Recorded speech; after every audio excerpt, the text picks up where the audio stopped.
አሰላሙ አለይኩም ወራህመቱላሂ ወበረካቱ። ውድና የተከበራችሁ ውድ ቻናል የቤተሰቦች ሰላም ብያለሁ። ሰላማችሁ በዘት ይበልልኝ። እንግዲህ ዛሬ ደግሞ በአዲስ ቪዲዮ ከች ብያለሁኝ። ደስ የሚልና ልብ አንጠልጣይ የሆነ ታሪክ ነው። የታሪኩ ርዕስ የህልም ባሌን ባገኘሁት ይላል። ክፍል 1። ጸሐፊ ፎዚያ መሐመድ ኢማን እባላለሁ። ተወልጄ ያደግኩት በኮምቦልቻ ከተማ ነው።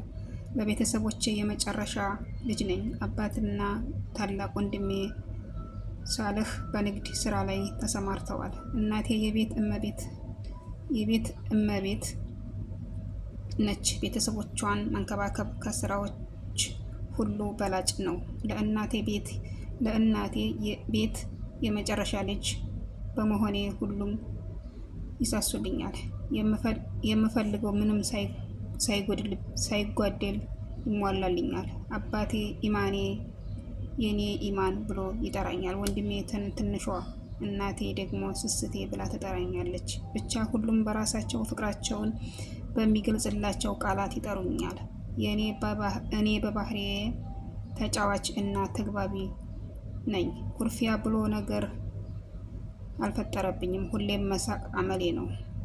ነገሮች በቀጥታ አመጣጣቸውን አምኜ እቀበላለሁ። ሰው ይጎዳኛል፣ መጥፎ ነገር ያደርገኛል ብዬ አላስብም። ሁሉንም ሰው በአንድ አያለሁ። እናቴ ታዲያ እባክሽ ሰው አትመኝ፣ እንደ ራስሽ አድርገሽ አታስቢ፣ ሰው አይታመንም ትለኛለች። እኔ በውስጤ ክፋት ከሌለ ከክፉ ነገር ጠባቂ አላህ አለኝ እላታለሁ።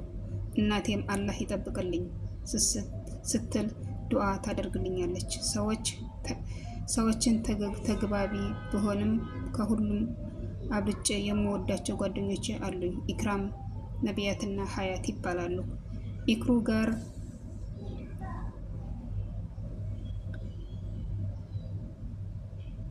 ኢክሩ ጋር አንድ ላይ ነው ያደግነው። ከልጅነታችን ጀምሮ አንድ አይነት ልብስ፣ አንድ አይነት ምግብ በልተን ነው ያደግነው። ኢክራም ከዚህ ቀረሽ የማትባል ሁሉን አሟልተው የሰጣት ቆንጆ ነች።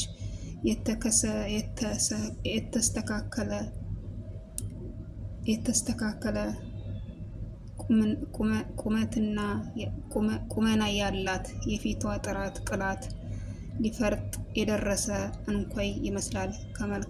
መልካምነቷ ባሻገር ደግሞ የመልካም ስነ ምግባር ባለቤት መሆኗ ውበቷን ያጎላል። እንኳን በወንዶች በሴቶችም ዘንድ ተወዳጅ ነች። ኢክሩ ለቤተሰቦቿ ሶስተኛ ልጅ ነች። ከእሷ በታች ታናሽ ወንድም አላት፣ አይመን ይባላል። አይመን የ5 ዓመት ልጅ እያለ ኢክሩ አባት ሞተ። አባቷም እንደሞተ እናቷ ወይዘሮ መሬማ የዋዛ አልነበረችም። ልጆቿን ችግርን አላሳይም በሚል ቁርጠኛ አቋም የበረሃ ተመላላሽ ነጋዴ ሆነች። ልጆቿን ያለምንም ችግር ፍላጎታቸውን አሟልታ አሳደገቻቸው። ኢክሩ እናቷ በረሃ በምትሄድበት ሰዓት አይመንን መንከባከብ የእሷ ድርሻ ነበር። በዚህም ምክንያት አይመንን እጅግ በጣም ተወደዋለች። እሱም ከእናቱ አብልጦ ኢክራምን ይወዳታል። ሁለተኛዋ ጓደኛዬ ደግሞ ነቢያት ትባላለች። ነቢያ ከቆንጆዎች ተርታ የምትመደብ የቀይ ዳማ የፊት ቀለም ያላት ረዘም ያለች እንስት ነች። ብዙ ሰዎች አየና ነቢን በመልክ ያመሳስሉናል።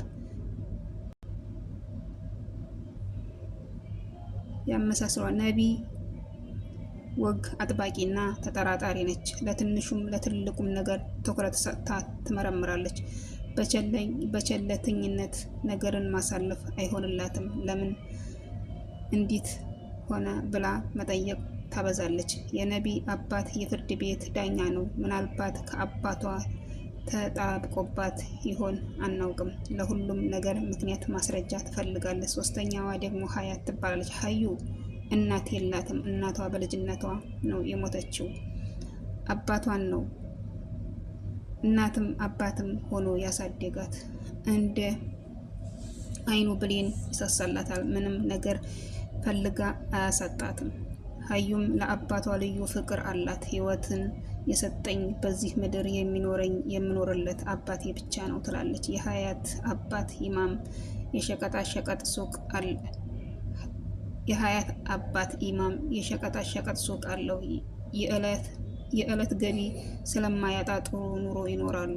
ሀዩ ሲበዛ ለሰው አዛኝ፣ ሩህሩህና የዋህ ልብ አላት። ሰዎችን ያለ አንዳች ጥቅም ለአላህ ብላ መውደድ ትችላለች። ግን ተፈጥሮዋ ሆኖ ስታወራ በጣም እየጮኸች እና እየፈነጠች ነው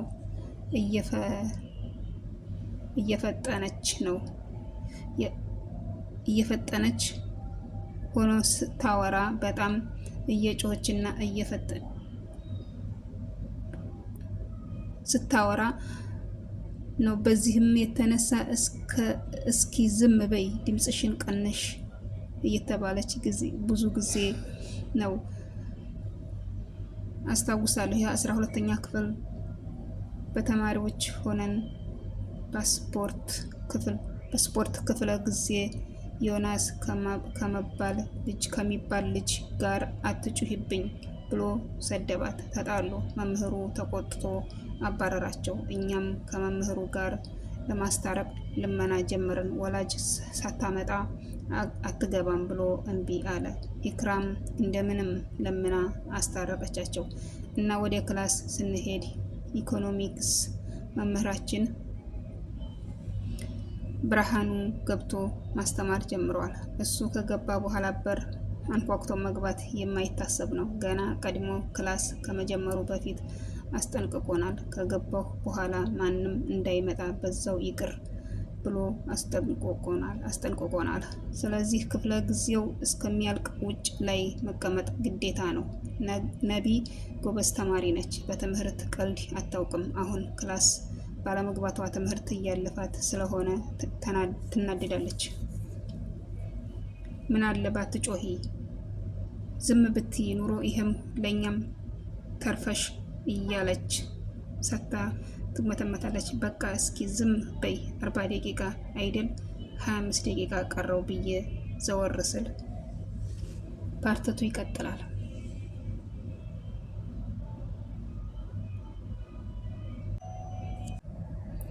ፓርቲቱን ይዤ እስከምመጣ በሰላም ቆዩኝ።